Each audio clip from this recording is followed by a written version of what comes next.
murakaza neza muri Draw Me Contest ya gatandatu.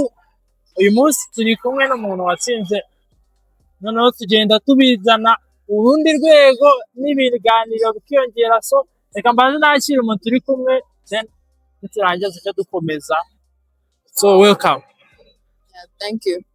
Okay, none amazina yawe ni bande kugira ngo abantu turi kumwe bakumenye, then babwire icyo ukora mu buzima busanzwe? Nakoze nitwa Irasubiza Honorine, ndi umunyeshuri muri kaminuza. Ikindi mu buzima busanzwe nkora ibijyanye na art. Na art se ni ibintu wize, ni ibintu wakuze ukunda, zaje gute kugira ngo wisange muri art? Art ni ibintu nakuze nkunda, kugira ngo nisange muri art ahanini byatewe na brother wanjye ko ariwe wampaga inspiration zo kumva nanjye nakora. Brother wawe? Brother wawe se aracyabikora cyangwa byari bya bindi byo mu bwana, umwana usanga akunda ibintu byo gushushanya ariko byakura bitewe n'ibintu abivamo? Ajya abikora ariko nyine gake cyane.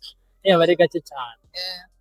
Okay, so ugisangamo gutyo urakura ukomeza kubikora. Ni nyuma y'uko brother wawe wenda mudahora nawe nduba uri ku ishuri, niki cyaguhaga inspiration yo gukomeza kubikora n'igihe mutaba muri ko? Ikintu cyampaga inspiration cyane anuka hanini urebye niwo nkura amahoro, kuko akunda kuba ari kuvugana n'abantu cyane, rero iyo ari byo ndimo nyemba numva nishimye cyane. Ikindi akuriya abantu bajya bakubwira ati nyine ibintu urabizi. Ukuntu nyine wazaba muri sosiyete nk'umuntu uzi gushushanya, n'abantu badukurikiye barabizi, bakajya bakubona ufite talent idasanzwe. Hari ukuntu nyine abatisite baba bagira ngo bari mu yindi si, ariko nyine iyo hajemo kwemera birapfa byose. Ariko urasa ubundi biguha amahoro mu buryo buryo nyine ushaka gushushanya, wenda ukabona nk'ibitekerezo ugashushanya ukumva uruhutse, cyangwa ugashushanya nk'ibintu urimo gutekereza nimba ari nk'ibintu byakubayeho ugashushanya kugira ngo uruhutse. Mu buhe buryo wasangiza abantu? Mu buhe buryo? Nyine ati gufasha gute kugira amahoro?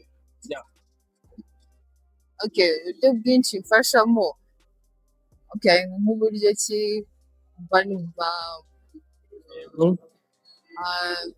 nari free mu bantu, ariko nyine gusa iyo ngezeho nyine nkakora ibyanjye nyine, cyangwa wenda hari nk'ikintu mba nshaka kuvuga ariko nyine gusa nkabura uko mbivuga, sometimes wenda nyine nkagenda nkabikora mu buryo bwanjye nyine, kandi bigatanga message rimwe na rimwe. Niko abartiste tubayeho.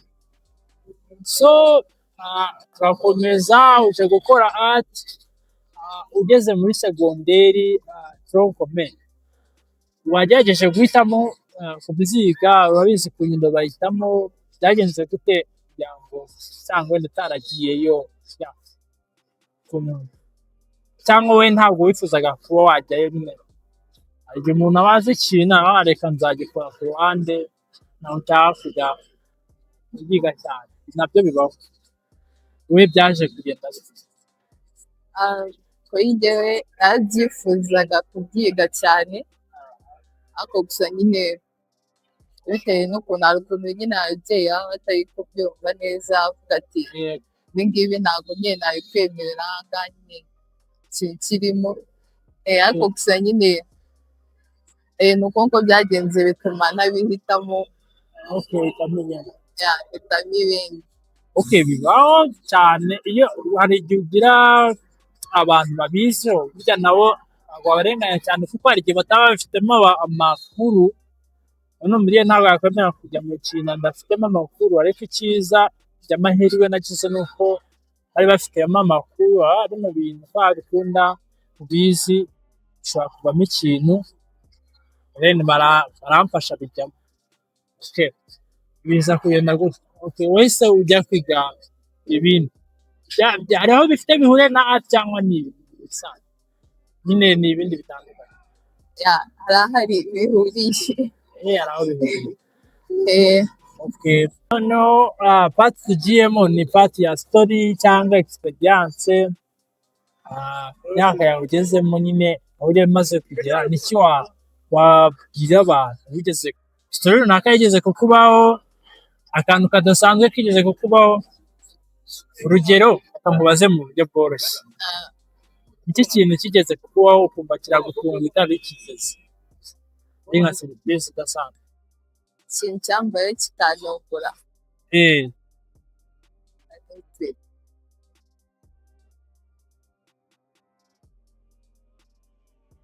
Ari icya kera cyabaye kera cyane. Ikintu cyambaye kikanungura. Cyane no kuvuga bibiri nta yagiye biba byakubanye byinshi, cyane kuvuga bibiri cyangwa bitatu cyangwa cyose. Okay, ikintu kimwe kigiye kumbaho kikanungura cyane.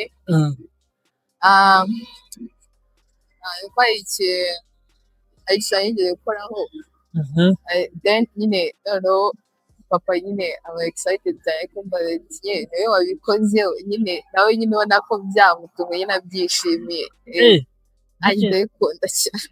Okay, ni ikintu cya bitewe n'ukuntu wambwiye nawe babiri batabyumva aho nawe byantungura pe.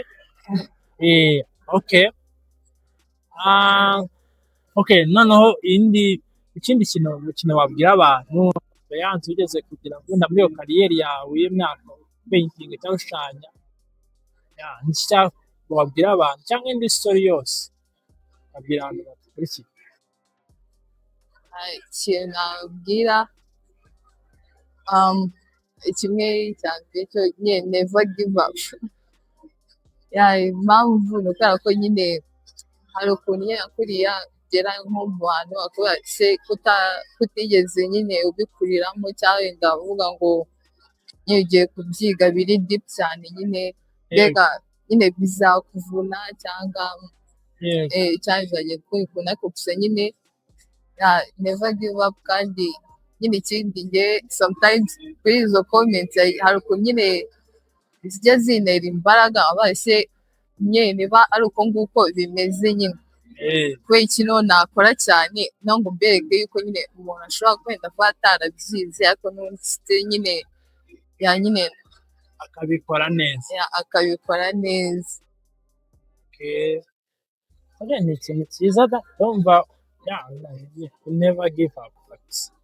Abantu ahereye no kugeza aka kanya hari umuntu waba waracitse intege nawe wamenya. So mu kintu cyose umuntu aba arimo gukora ubundi never give up. Ntawamenya kuba ubikunda kuba ubirimo neza wumva ari ikintu cyawe, never give up. So tugiye mu wundi mwanya, indi test ya nyuma ni challenge.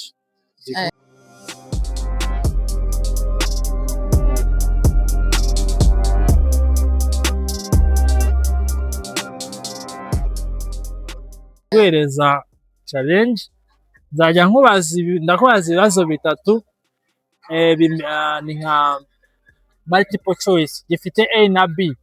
Wango ikibazo cya gifite A na B, wango uhitamo igisubizo kimwe. A ni ukuvuga ngo ndayikubwira ubwa A ni iyi, ariko B yo ntabwo nyikubwira, ibisa nkaho ari invisible ntigaragara. Then wowe ugahitamo hagati ya A na B. Ubwo iyo wumvise A nakubwiye mutajyana mutahuza, wango icyo gihe uhitamo B nubwo utazi iyo ariyo. Ni nka sure nako harya chance wareka gufata B nubwo nazi iyo ariyo, A yo ntabwo twahuza. Then ugahita uhitamo. So twagiye. So A ntabwo ari ugukora ibi bikorwa bibiri, ari A kuririmba, then B invisible. Wakora iki? Nahitamo B. ariko kubera iki yanze be kuririmba ntabwo ugeze uririmba basinguwe muri korali basinguwe. Okay, nta hantu wigeze uhura no kuririmba muri make? harahari ariko gusa nyine ibyo ntabwo ari ibyanjye. Bino kubyina ubwo ni ukuvuga ngo ikiganiro turaza kumubwira atubyinire bwa rimwe.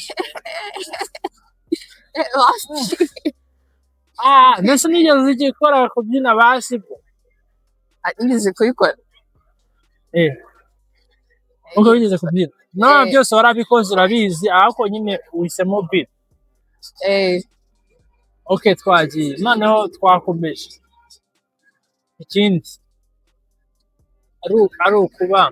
ari ukwimukira uvuye muri kino gihugu ugiye kwimukira hanze. Europe ibihugu byari mu gihugu cyo wahitamo muri Europe. Then B visible kwimukira hehe uvuye mu Rwanda? Nahitamo B. Mugabane wa Amerika y'amajyepfo y'amajyaruguru. Bene mbozi na geography. Ari Amerika abantu babizi, ari Amerika y'amajyepfo akana Amerika y'amajyaruguru. N'umuntu ahita ubaza agahita akubwira ibihugu byose biri muri. Okay, y'amajyepfo cyangwa y'amajyaruguru?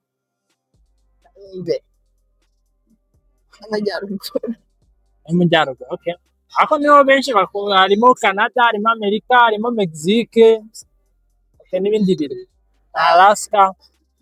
Abantu bazi geography nyine ubwo bahita babimenya. So ikibazo cya nyuma ari ukuba Kigali, B invisible, B nayo rwose waba hehe? nkahitamo B mu cyaro muri utumva ingoma iyo ngiyo ahera nko mu karere kiyonga ka Bugesera sinikorera Rusizi iyo ngiyo. Kweki se Kigali taba Kigali kweki wahitamo kuba mu ntara? ndahitamo kuba mu ntara. Ubuzima bwaba bworoshye cyane kandi ikindi abatuje. Mbese mu bijyanye n'imikorere ubwo byagenda icyo gihe waba ukora iki kugira ngo winjize amafaranga? Uburyo waba uri mu ntara nyine ikintu cyagufasiritetinga kuba mu ntara ukabamo neza. Cyangwa icyo gihe wazahemukira ari uko wabonye amafaranga. Ariko nayabonye. Kubera kuba muri Kigali muri ino myaka nyine ugishakisha no kubura uko umuntu agira nyine ni ukuba kanyakanya ariko ubundi wakaba iri hariya wibeshya wikorera ibintu biri aho bituje. Ariko umuntu ukunda gutuza pe ahantu hatari urusaku rwinshi nyine hatari abantu benshi gukora utuntu twawe nyine turaho nta bantu benshi twazo. Nyine rimwe ndabikunda cyane. So komika asubiza ibibazo bye, then ikindi gihe uzaba uri hano nawe uzabisubiza ukwawe.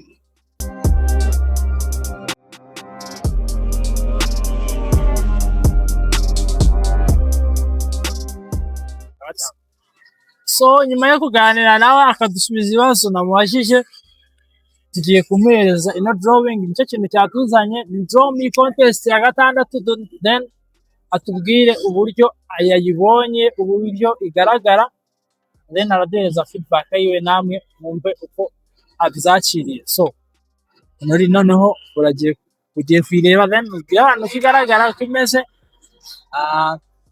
ibindi turabimenya nyuma. So here is a drawing. Wow. Iragaragara ite? Nabikoze nabyishe, wa rating angahe ku 10? Nziza cyane. 10 ku 10. Ndujije. Okay, ubundi se ino foto ubundi kigiye wari uri mu biki nyine wari uri he ujya gusa ubundi abantu bamenye hari habaye iki habaye ikirori bwoko ki okay nicyo wabwira abantu kuri iyi foto sinabwira kuri ino foto actually ndi kumwe n'abashuti banjye tuvuye kwiga. Okay mwumve kwiga Yeah. so finally ifoto rero uvuye kwiga ihindutsemo igishushanyo iki ni cyo draw me contest ibereye no guhindura amafoto y'ibishushanyo okay okay wabwiye abantu ko imeze ite urayibonye ite yakiriye ite nk'umuntu ukurikiye kino kiganiro Ifoto yibere ku wundi bayirebe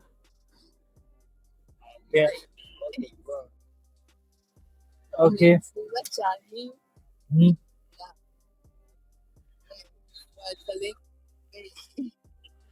Thank you very much. Wakoze cyane ngo nuko abyakiriye wakoze kubana natwe ino draw me contest ubu ngubu byahindutse turimo kubishyira kuri Instagram uzajya kuri Instagram sacingeho Elisangwa akarongo 03 then nshyiraho ikibazo then ukagisubiza kuri comment naho ikibazo nyigishyira kuri YouTube kirisigaye kiri kuri Instagram nimba warabibonye kiri kuri Instagram aho guheruka kiri kuri YouTube ubu ngubu twagishyire kuri Instagram then video zindi zigaca kuri no YouTube ubona hano hasi then mugende mukore subscribe then na follow kuri Instagram tuzahure muri draw me contest ya karindwi. Thank you guys, bye.